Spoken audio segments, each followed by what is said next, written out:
जे ससूनमध्ये राहत होते तर रोज रात्री फिरायला जात होते.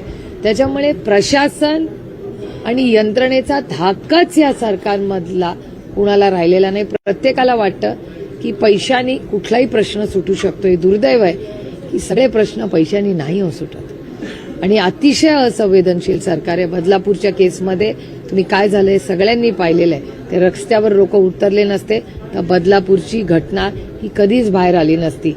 इथे मी म्हणजे मळदची घटना हे इथले सगळे गावकरी, मळदकर, इथला स्थानिक मीडिया दौंडमधला आणि पोलीस प्रशासन या तिघांच्या खरंच मनापासून ज्या प्रयत्न केले त्याच्यामुळे मळदची घटना बाहेर आली. म्हणजे ह्या सगळ्यांना क्रेडिट जातं की एक सामाजिक परिवर्तन करण्यासाठी आपण सगळे समाज म्हणून एकत्र आलो तर खरंच हा समाज सुधारू शकतो.